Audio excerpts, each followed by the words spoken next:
Do you ever feel like there just aren't enough hours in a day? Like you're constantly running out of time and can never seem to get everything done? Well, you're not alone. Time management is a struggle for many people, and it's especially challenging for coaches who are juggling multiple clients, marketing their services, and running a business. But what if I told you there was a way to make the most out of your time? A way to spend your time more efficiently and effectively? That's right. Coaches are known for helping their clients manage their time, but when it comes to their own time, it could be a different story. So, how should divide their time? Hi everyone, I'm Valencia, a successful business coach for coaches. And in this episode, I'm going to share how coaches spend 80% of their time by focusing on three key areas. After all, time is one of the most valuable resources we have, and it's important to use it wisely. So let's dive in. Let's start with the most obvious one, coaching. As a coach, your clients are the lifeblood of your business. They are the ones who pay you, refer you to others, and ultimately determine your success. That's why it's so important to spend as much time as possible creating an exceptional coaching experience for them. But what does that actually mean? Well, it means taking the time to truly understand your client's needs, goals, and challenges. It means designing customized programs that are tailored to their unique situations. So it means providing them with the support, accountability, and feedback they need to succeed. And it means constantly evaluating and refining your coaching approach to ensure that you are delivering the best possible results.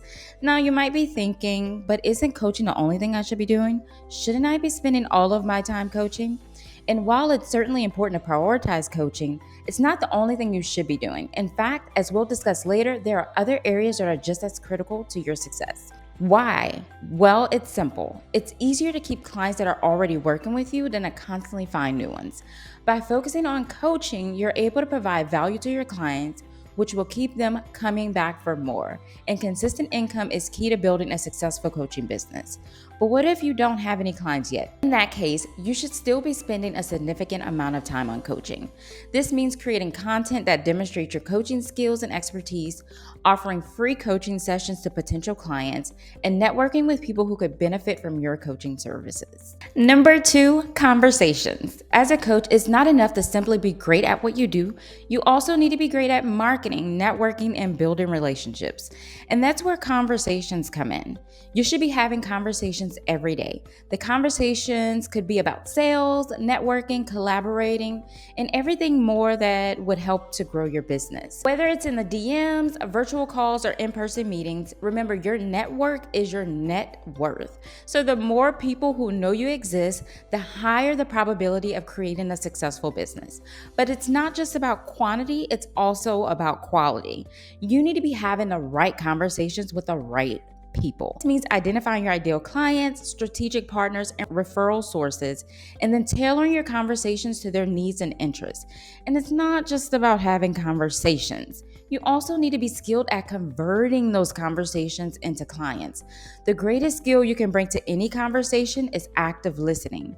By listening carefully to what your potential clients are saying, you can better understand their needs and how you can help them.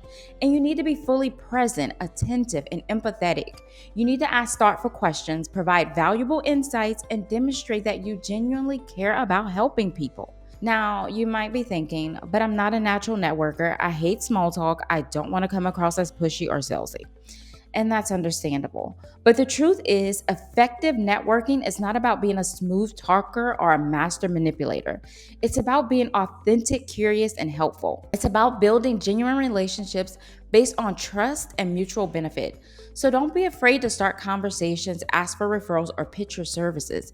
Just remember to do it in a way that is genuine, respectful, and focused on creating value for others. And who knows, you might just end up building a network of clients and collaborators that will take your coaching business to new heights. And the last area where you need to spend time is content. As a coach, you are an expert in your field. You have knowledge and experience that can help your clients achieve their goals and improve their lives. But how do you share that expertise with the world? The answer is content. Creating content that makes you stand out as a thought leader is critical to building your coaching business. This can include your coaching deliverables, social media posts, blogs, videos, podcasts, and more. By consistently sharing your knowledge and insights, you will establish yourself as a credible authority in your niche and attract more clients. But here's the thing, not all content is created equal. You need to be intentional about the type of content you create and how you share it. You need to make sure that it aligns with your brand, your target audience, and your business goals. For example, if you specialize in career coaching, you might create blog posts that provide tips and strategies for job seekers. If you focus on wellness coaching, you might create videos that demonstrate yoga poses or healthy recipes. Whatever your niche, your content should showcase your expertise and provide value to your ideal clients. And remember, consistency is key. You should be posting new content on a regular basis, whether that's daily, weekly, or monthly. This not only keeps you top of mind for your audience, but it also signals to potential clients that you are active and engaged in your business. But here's the good news: you don't have to do it all yourself. You can delegate tasks such as graphic design, video editing, or social media management. This way, you can focus on creating high quality content that resonates with your audience and set you apart from the competition. By consistently creating and share valuable content, you can attract new clients and build your brand as a coach. And the best part, once you create the content, it can be repurposed and used again and again. So invest in your content creation skills, be intentional about your messaging, and watch your coaching business grow through the power of thought leadership. The remaining 20%. Now, those are the three key areas that coaches should spend 80% of their time on: coaching, conversations, and content. But what about the remaining 20%? This is where you can automate, delegate, eliminate, or block off admin time. Automating tasks like scheduling appointments or sending follow-up emails can save you valuable time and reduce the risk of errors. You can use tools like Calendly or Zapier to streamline your workflow and free up mental space for more important tasks. Delegating tasks like graphic design, video editing, or social media management can be a game changer. This way, you can focus on your core strengths and leave the rest to experts who can handle them more efficiently. Next, eliminating non-essential tasks like attending networking events that don't align with your business goals can help you stay focused and productive. Remember, saying no to some opportunities means saying yes to others. And finally, blocking off time for admin work like bookkeeping, invoicing, or responding to emails can help you stay organized on top of your business operations.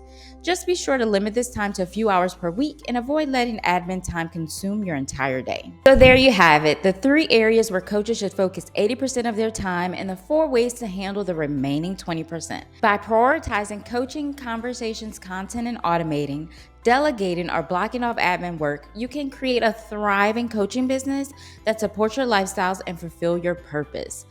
What do you think about these ways of dividing your time? Let me know in the comments below. And if this video helped you, hit the like button and subscribe for more coaching secrets. Until next time, keep coaching and keep growing.